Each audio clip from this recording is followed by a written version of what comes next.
BNP অবশ্য চাঁদাবাজি শব্দটা বলতে তারা শরম পায়, তারা সেজন্য তারা এটাকে সমঝোতা বলে। স্কুল ফিডিং এ বাচ্চাদেরকে যেই স্কুল ফিডিং দেওয়া হচ্ছে, ডিম এবং পাউরুটি দেওয়া হচ্ছে, সেখান থেকে প্রত্যেক সপ্তাহে 17 কোটি টাকা প্রত্যেক সপ্তাহে ব্যবহৃত হচ্ছে। আমরা দেখলাম প্রত্যেক বছর বিপুল পরিমাণ অর্থ গরুর হাটগুলো থেকে সরকার পেত।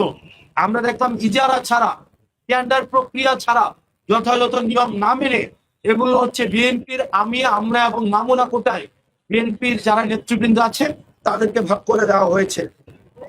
প্রিয় ঝিনাইদহবাসী এবং বাংলাদেশবাসী, আমরা দেখলাম এই যাত্রাকে সামনে রেখে, এটি যাত্রা রয়েছে, ঈদের যাত্রাকে সামনে রেখে আবার বাসগুলো ভাড়া বাড়িয়ে দিচ্ছে।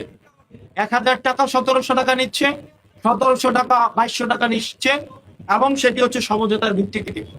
বিএনপি অবশ্য চাঁদাবাজি শব্দটা বলতে তারা শরম পায়, তারা সেজন্য তারা এটাকে সমঝোতা বলে। তারা সমঝোতার ভিত্তিতে এই যে যাত্রা যাত্রীদের ভোগান্তি দেখার কেউ নেই। আপনার স্বপ্নগুলো আকাশ ছুবে প্রবাসীর হেলিকপ্টারের মাধ্যমে। বিয়ে, জন্মদিন অথবা যে কোনো বিশেষ প্রয়োজনে হেলিকপ্টার ভাড়া করতে যোগাযোগ করুন স্ক্রিনে দেয়া নাম্বারে। প্রবাসীর হেলিকপ্টার, নিরাপদ ও সাশ্রয়ী বাহনের বিশ্বস্ত নাম।